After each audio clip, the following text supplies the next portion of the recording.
सर्वेभ्यो नमो नमः। संस्कृतकक्षायां सर्वेषां भवतीनां भवतां स्वागतम् अस्ति।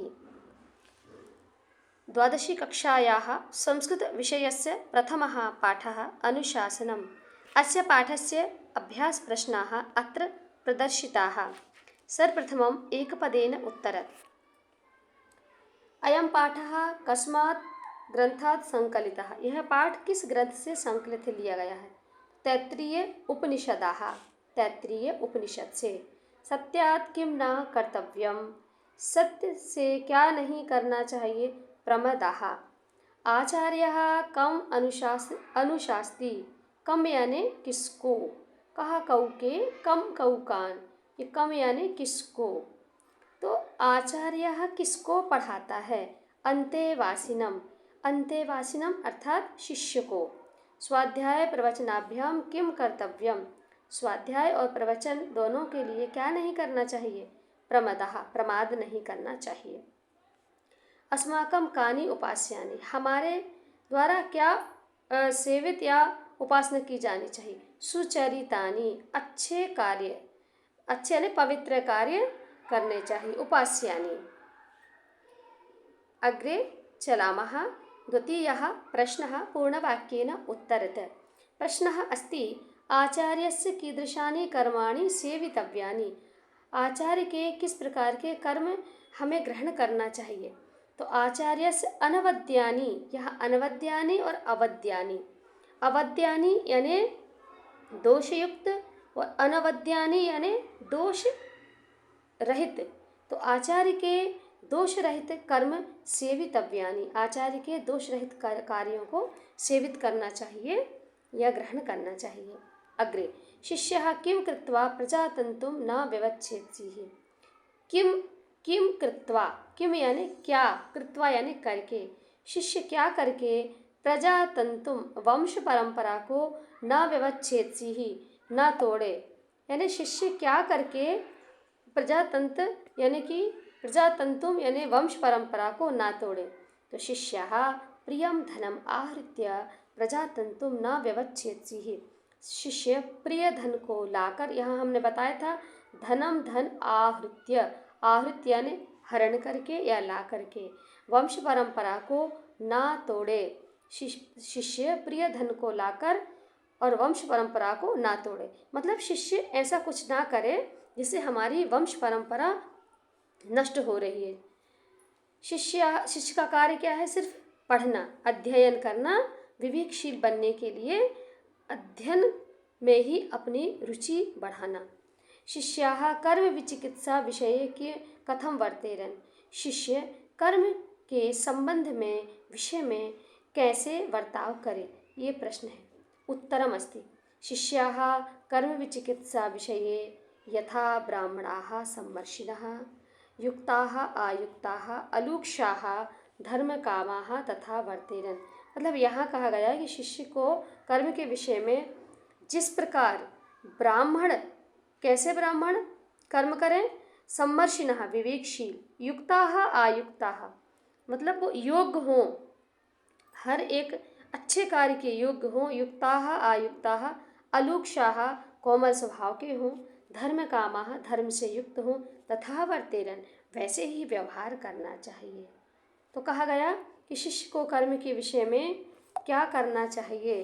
तो वहाँ पर जो ब्राह्मण हैं, जो कैसे ब्राह्मण बताया गया, सम्मर्शिनः, युक्ताः, आयुक्ताः, अलूक्षाः, धर्म कामाः, ऐसे ब्राह्मण जिस प्रकार व्यवहार करें, ऐसे ब्राह्मण जैसा व्यवहार करें तथा वर्तेरन् उसी प्रकार वर्ताव करें। अग्रे काभ्याम न प्रमदितव्यम, किन दोनों के लिए प्रमाद नहीं करना चाहिए? अब अत्र काभ्याम शब्दः अस्ति। काभ्याम कस्मात् काभ्याम केभ्यः या कस्मै काभ्याम केभ्यः। यदि हम किम पुल्लिंग शब्दरूपाणि इति पठामः चेत् चतुर्थी विभक्त्यां पंचमी विभक्त्यां मध्ये द्विवचनम काभ्याम, किन दोनों के लिए प्रमाद नहीं करना चाहिए? तो स्वाध्याय प्रवचनाभ्याम, स्वाध्याय मैंने आपको बताया था इसके पहले वीडियो में स्वाध्याय यानी पढ़ना और प्रवचन यानी उपदेश करना, पढ़ाना। पढ़ने और पढ़ाने दोनों में प्रमाद नहीं करना चाहिए। ब्राह्मणाः कीदृशाः स्युः, ब्राह्मण कैसे हो, तो यहाँ कहा गया सम्मर्शिनः यानी विवेकशील हो। ब्राह्मण कैसे हो, विवेकशील हो, ऐसे ब्राह्मण हो। अग्रे तृतीयः प्रश्नः पश्यन्तु।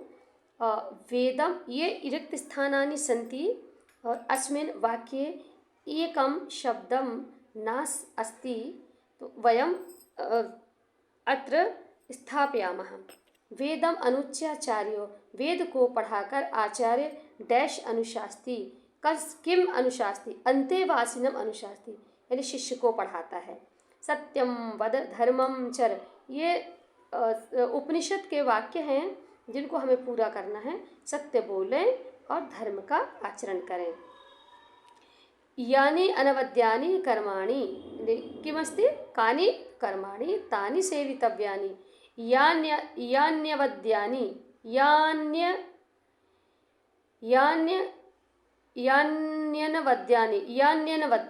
यानी अनवद्यानि, जो दोष रहित कर्म हैं उन्हें सेवित करना चाहिए, ग्रहण करना चाहिए। इसकी संधि करेंगे तो यानी अनवद्यानि अलग अलग करेंगे। यहाँ पर इको एड़ची से यड़ संधि है ना, यहाँ पर यड़ संधि है और यड़ संधि का होता है क्या कि इकार इको एड़ची, इक का यड़ हो जाना, ई से या, ऊ से वा, ऋ से रा और लृ से ला हो जाता है। तो यानी अनवद्यानि यान्यनवद्यानि कर्माणि तानि सेवितव्यानि यथा ते तत्र वर्तेन, जैसे वे वहाँ पर बर्ताव करें, तथा तत्र वर्तेथः वहाँ वैसा बर्ताव करना चाहिए। अग्रे ईशा रिक्त स्थानम, ईशा के का अस्ति, ईशा वेदोपनिषद अस्ति। अत्र वेदः उपनिषद द्वौ शब्दौ स्तः, वेदः पुल्लिंगे अस्ति और उपनिषद स्त्रीलिंगे अस्ति। चेत ईशा, ईशा एते, ईशा एते एताः, एषः एतौ एते, ये पुल्लिंग मध्ये अस्ति। एतद्, एतद् शब्द किमस्ति, सर्वनाम शब्दः अस्ति।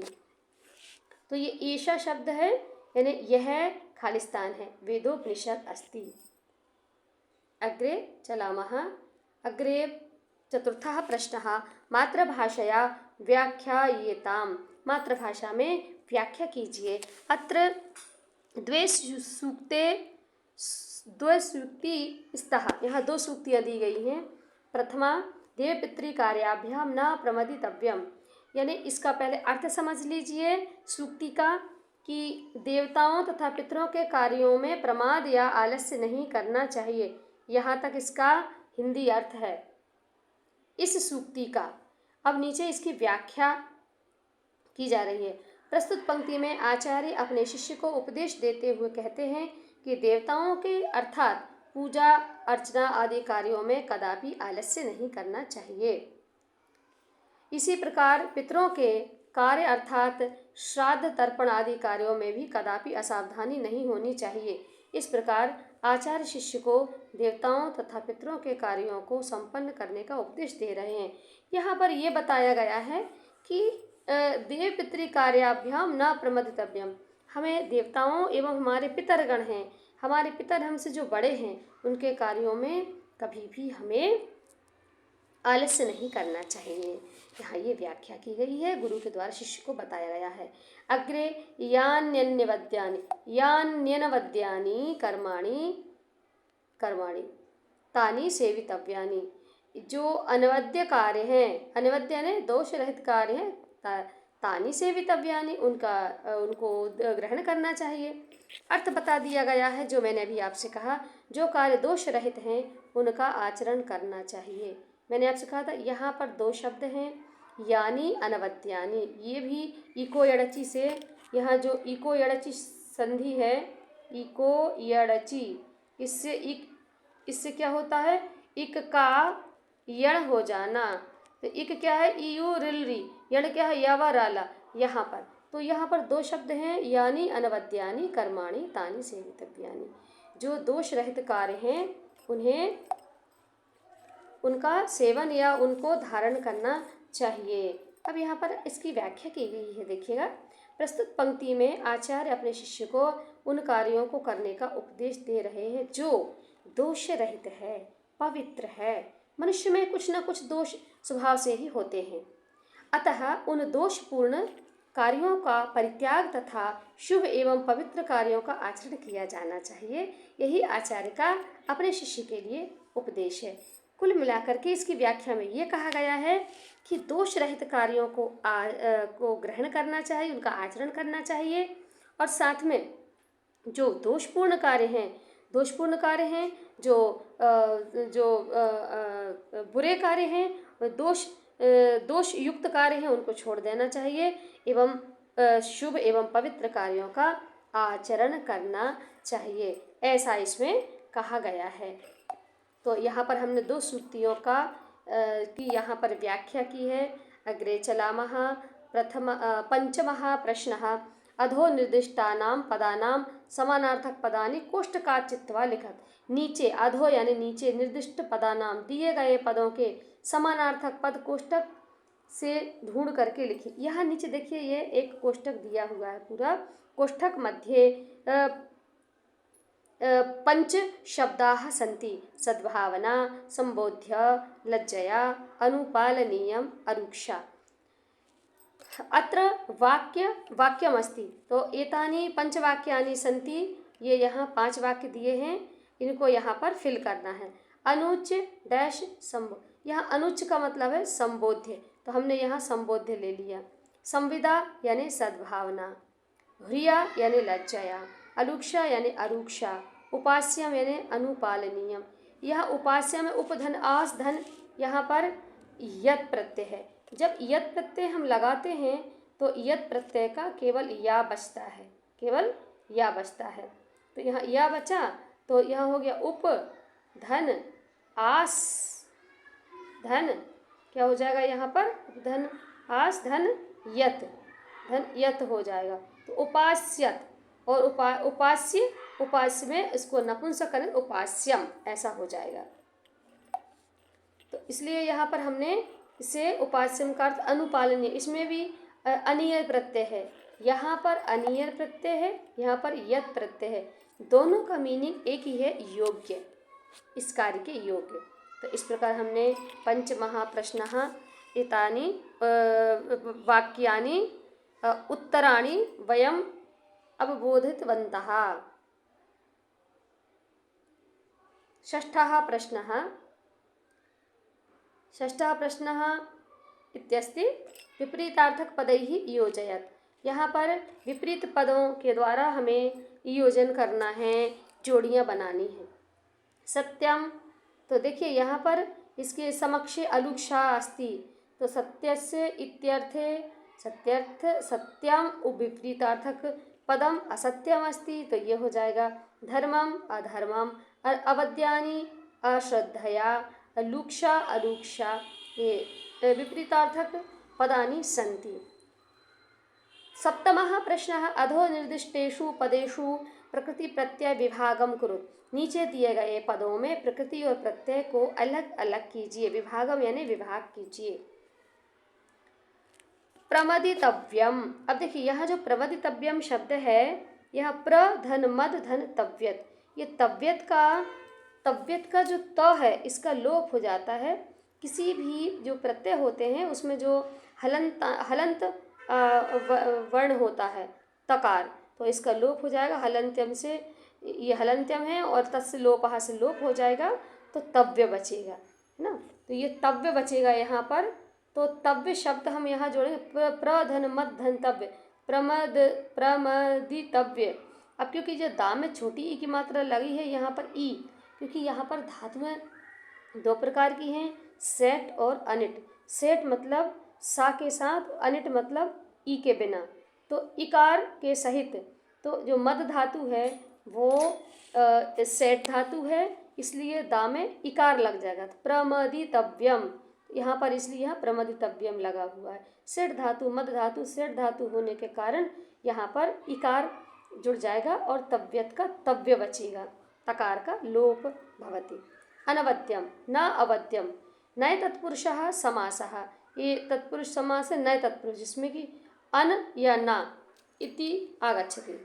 अनवद्यम न वद्यम, ये तत्पुरुष समास है, नए तत्पुरुष समास में आता है। ये प्रथमा विभक्ति का है और एक वचन है। उपास्यम, उपधन आस धन यत, मैंने आपको पहले भी बताया था एक प्रश्न में। उप एक उपसर्ग अस्ति, आस धातुः अस्ति, यत प्रत्ययः अस्ति। शब्दस्य अग्रभागे प्रत्ययः योजयामः और धातोः पृष्ठे यानी पीछे प्रत्ययः योजयामः।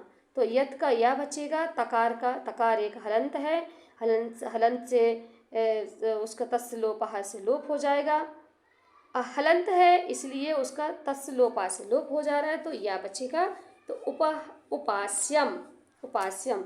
यम अम, तो अम ए आनी ये नपुंसक है इसलिए अनुशासनम, अनु उपसर्गः अस्ति, शास धातु अस्ति और ल्युट् प्रत्यय अस्ति।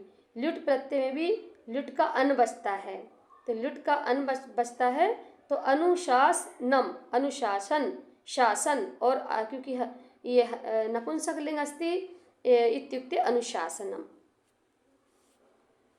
ल्युट् का अन बचता है, अन बचता है। तो इसको और आप अच्छे से, हम इसको एक वीडियो बनाएंगे, इसमें केवल प्रत्यय ही पढ़ाएंगे कि ल्युट् का अन कैसे हुआ, क्योंकि यहाँ पर लशक व तद्धिते से ल्युट् का जो ला है उसका लोप हो जाएगा। इसके बाद जो टकार है वो हलंत है, हलंतांत है, हलंतांत से वो अलग होकर के तस्य लोपा से लोप हो जाएगा।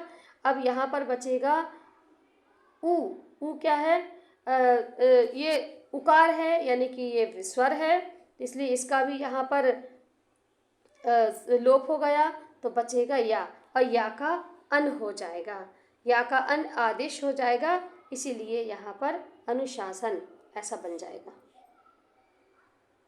तो यहाँ पर हमने प्रथम पाठस्य अभ्यास प्रश्नानां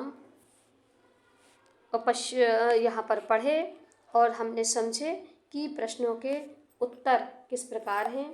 आप इस वीडियो के माध्यम से इन्हें अच्छे से समझ सकते हैं। अस्तु, पुनर्मिलामः। धन्यवादः।